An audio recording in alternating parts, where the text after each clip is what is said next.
Welcome to PALS, it's Prof. Sanyamu's Anatomy Lecture Series. In this place, our goal is to make anatomy simple. If you're just joining us, or you have not subscribed, we would love you to. Please do, and be part of this amazing anatomy family. In today's lecture, we'll be discussing the prevertebral and paravertebral regions of the neck, and also root of the neck.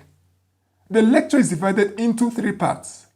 In the first part, which you're watching, we'll first identify which areas of the neck are called prevertebral and paravertebral regions. We will then determine their extent, identify the muscles within the regions. We will also look at the features of each of the muscles, the origin, insertion, innervation, and action. We'll go ahead and locate the region called root of the neck, identify the boundaries, structures within this region, and some intermuscular spaces or triangles. In the part 2 of the lecture, we will briefly look at some of the major structures within the root of the neck, like the arteries, the veins, and the nerves. Finally, in part 3, which is the last part, we will consider clinical anatomy of the entire region studied, and we will test our knowledge of what we have learned in all the parts through our question and answer section, where we will answer related questions from various examination boards. So sit tight. Let's go to class. We will start with the prevertebral region. This is the prevertebral region. It is basically the region anterior to the cervical vertebra. This region extends from first cervical vertebra here to the upper 2 thoracic vertebra here. Covering this region are muscles called prevertebral muscles. These are the prevertebral muscles.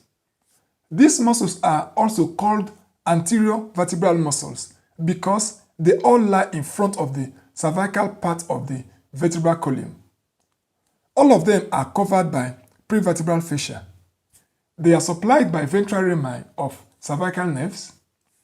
They form the posterior boundary of the retropharyngeal space.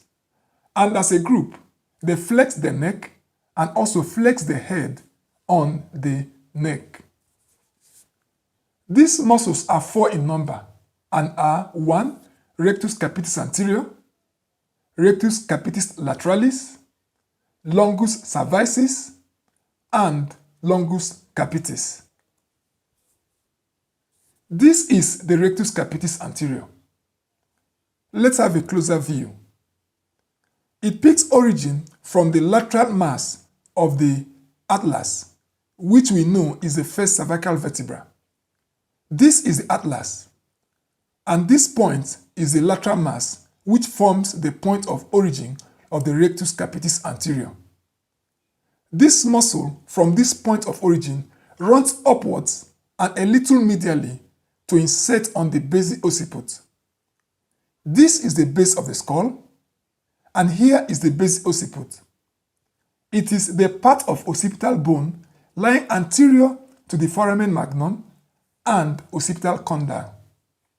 Innervation of this muscle is from the ventral ramus of C1 spinal nerve. Actions of the muscle: flexion, specifically anterior flexion of the head, as you can see in the illustration. This is rectus capitis. Let us also take a closer view. It takes origin from the upper transverse process of the atlas. This is the atlas vertebra, and this is the upper surface of the transverse process. From here, it runs upwards and laterally to insert on the inferior surface of the jugular process of the occipital bone. Here also is the base of the skull, and this point is the inferior surface of the jugular process of the occipital bone. This muscle is innervated by ventral ramus of C1 spinal nerve, and the action is lateral flexion of the head to the same side, as you can also see in the illustration. Here again is the longus colli, also called longus cervicis. It's the longest and most medial of the prevertebral muscles. It extends from the anterior tubercle of atlas here down to the anterior aspect of the body of third thoracic vertebra here. This muscle is made up of three parts: the upper oblique part, the middle vertical part, and the lower oblique part. We will start with the upper oblique part. This part takes origin from the anterior tubercles of the transverse processes of C3, C4, and C5 vertebra. Here is a typical cervical vertebra, and this is the transverse process. This is a posterior tubercle of the transverse process, and here is the anterior tubercle of the transverse process, where the muscle picks origin from. It then passes upward and medially to insert on the anterior arch of the atlas. Now the middle part. This picks origin from the front of bodies of T3, T2, T1, and also C7 to C5 vertebra. The fibers then move up to be inserted on the front of the bodies of the second, third, and fourth cervical vertebra. Here is the inferior oblique part. It is the smallest part. It also runs obliquely like the first part. It picks origin from the front of the bodies of the T3 to T1 vertebra here. It then runs upwards and laterally to be inserted on the anterior tubercles of the transverse processes of the fifth and sixth cervical vertebra. Innervation of longus colli muscle is through the anterior primary rami of C2 to C6 spinal nerves. This muscle is involved in anterior flexion of the neck. 2. With the upper oblique part acting alone, it brings about lateral flexion. 3. With the lower oblique part acting alone, it brings about rotation of neck to the opposite side. This is the longus capitis. It arises from the anterior tubercles of the transverse processes of C3 to C6 vertebra. It now ascends to get inserted into the inferior surface of basilar part of occipital bone here, along the side of pharyngeal tubercle. Its innervation is from the branches of anterior primary rami of the upper four cervical spinal nerves, which are C1 to C4. The action is flexion of head. We will now consider the paravertebral region. It is a region of the neck immediately lateral to the cervical vertebra. The muscles in this region are called paravertebral muscles or lateral vertebral muscles. This region extends from the first cervical vertebra down to the upper two ribs. This region lies under cover of sternocleidomastoid muscle, and the muscles are covered by prevertebral layer of the deep cervical fascia. Their innervation is from the anterior rami of the cervical spinal nerves. The vertebral muscles are made up of 1. Scalenus anterior here, scalenus medius behind, and scalenus posterior most posteriorly. Here is scalenus posterior. It is the smallest and most deeply situated muscle in this group. It picks origin from the posterior tubercles of the transverse processes of C4 to C6 vertebra. It moves inferiorly and laterally to insert on the outer surface of the second rib here. This is behind the tubercle for serratus anterior. Here is the tubercle of serratus anterior. Innervation of this muscle is from the anterior primary rami of lower three cervical spinal nerves, which are C6, C7, and C8. The action is lateral flexion of the neck And by virtue of its attachment to the second rib, it also elevates the rib, thereby acting as an accessory muscle of respiration. This is scalenus medius. It lies between the scalenus anterior and scalenus posterior. It is the longest and largest of all the scalene muscles. Its origin is from the posterior tubercles and costotransverse bars of the transverse processes of C2 to C6 vertebra. It then runs inferiorly and laterally to be inserted on the upper surface of the first rib, between the tubercle of the rib and the groove for subclavian artery. Its innervation is from the anterior primary rami of C3 to C8 spinal nerves. The actions are 1. Lateral flexion of the neck. 2. By virtue of its attachment on the first rib, it's able to elevate the first rib when the upper attachment is fixed, thus acting also as an accessory muscle of respiration. This is the scalenus anterior. It is the most superficial in this group. It lies deep to sternocleidomastoid muscle. It is actually a key muscle at the root of the neck, and this is as a result of its intimate relations to many structures in this region. It therefore serves as a useful surgical landmark. Its origin is from the anterior tubercle of the transverse processes of all the typical cervical vertebrae, and by this we are referring to the C3 to C6 vertebra. It then runs downwards and laterally to be inserted on the scaling tubercle of the first rib. This is a tubercle seen on the inner border of the first rib. The innervation of this muscle is from the anterior primary rami of C4 to C6 spinal nerves. The actions are 1. Flexion of the neck, and by virtue of its attachment on the first rib, it's able to elevate the rib, thereby also acting as accessory muscle of respiration. Now we are ready to look at the root of the neck. This region is the junctional area between the thorax and the neck. It is the area of the neck immediately above the superior thoracic aperture, through which structures pass between the thorax, neck, and upper limb. It is surrounded by the following structures. Anteriorly, we have the manubrum of the sternum. Posteriorly, we have the body of T1 vertebra, and laterally, we have the first pair of ribs and their costal cartilages.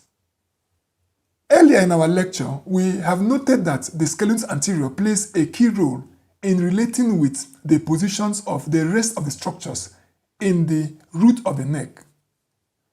We will consider those positions in this section. Anteriorly, we have the following structures relating to the scalenus anterior. 1 nerve, that's phrenic nerve.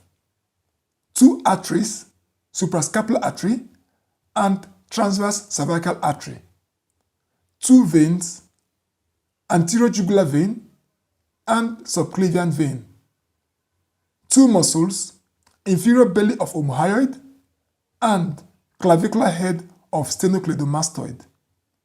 We also have the carotid sheath and clavicle bone.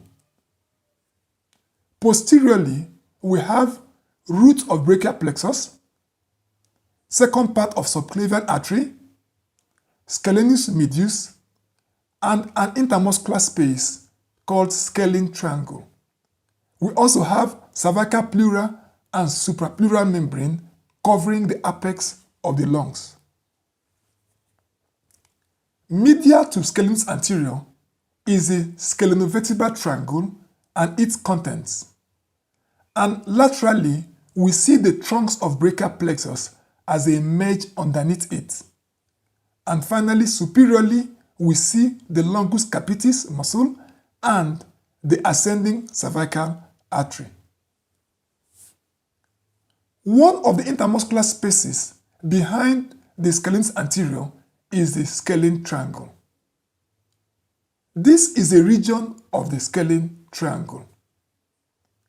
It is also called the subclavian triangle.